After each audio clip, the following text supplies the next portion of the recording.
Right. Why are you blaming the states? Why are you blaming government for failure in this? No, I haven't blamed the government. I've said two things. One, that when your citizens travel, or you know that you have your citizens traveling to dangerous areas, first you issue a travel advisory. And I asked your producer or one of the producers from Joy FM to check if there had ever been a travel advisory. And I think he couldn't produce it for me. So my conclusion was that that was a failure of sorts in not cautioning and warning people from going to Burkina Faso. Subsequently, government issued a travel advisory, which I think was useful. But after that statement, I got all kinds of responses that, oh, the embassy in Ouagadougou advised people not to, well, advised people because I don't know the content. Then I've questioned people, was it an oral advice or it was a written advice?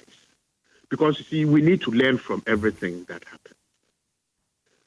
So that is my first comment. The second is that if we know that people travel to Burkina Faso to buy tomatoes, and that as the Burkina government establishes its own tomato factories and mops up its production, people have to go further and further into Burkina Faso. Then it raises several very disturbing questions. One, we know that until sometime late last year, when the government managed to get about 71.4% control over their territory, for a very long time,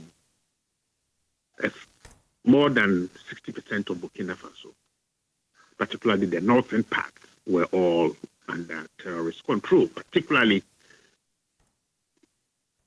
Islamic State in the Greater Sahel and JNIM. Now, these two groups were allies and driven by the desire for territory, for resources, and for control, split up, fought amongst themselves, and sought to occupy more territory.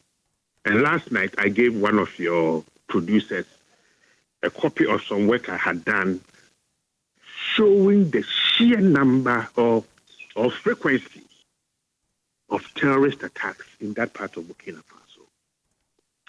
So if having an external security agency, that is the research department, and having advised Ghanaians, if we take the argument from Ouagadougou and from those who are talking, that some advice was given, then I think something is only natural for our analysts to say, look, how do ordinary Ghanaian tomato farmers negotiate to get their way into territories that a sovereign government's armed forces find difficult to penetrate or to control? How do they negotiate? What do they use to negotiate? So as the Ghanaian state, we may learn something from the tomato traders.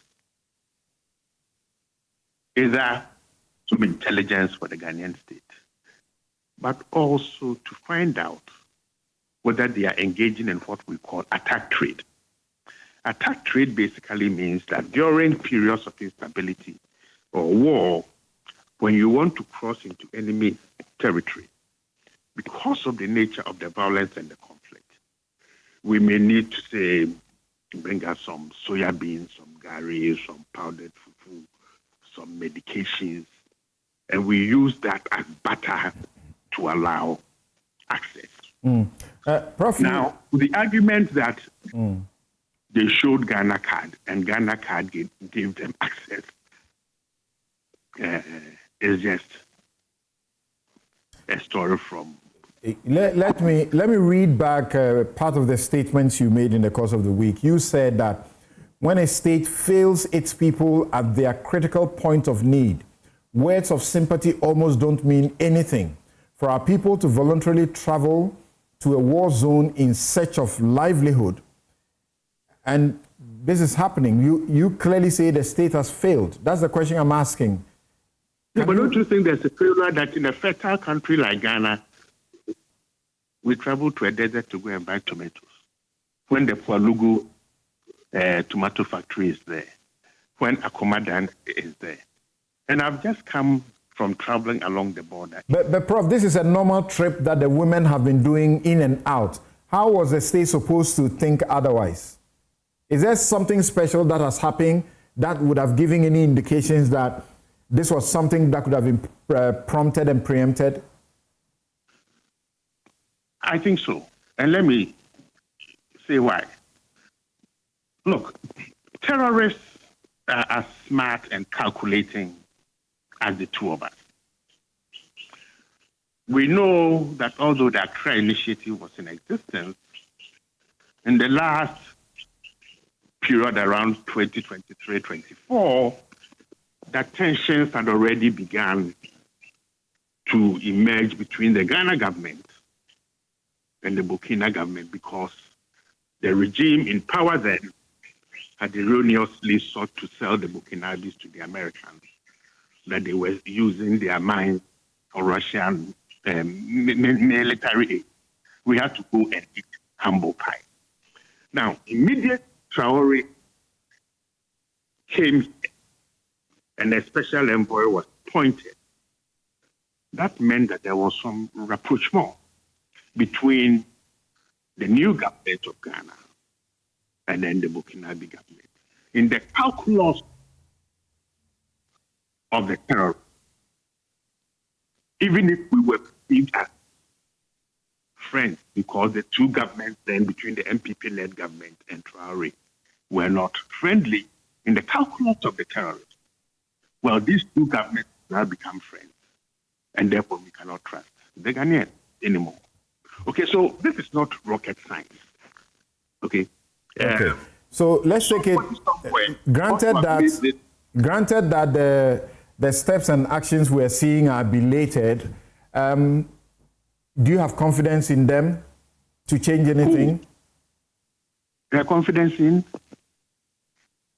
in the processes that have, started? Well, I think the foreign minister is talking about deepening the relationship. About 3 weeks ago, there was a very important meeting in Accra that didn't get much publicity, in which the Ghana government led a process that says, how do we build better partnerships and collaboration amongst ourselves, sharing intelligence and all that? So some process has begun. But you see, sharing information becomes key. And the speed with which critical information is shared becomes even more important. So, the detail will come out when we are faced with a crisis. But what has happened, it's important that we learn some lessons from it. And that when there's intelligence, there are assessments, there are conclusions, that those conclusions are passed on, particularly to identify groups whose actions, innocent or otherwise, can put them in danger. Thank you, Prof.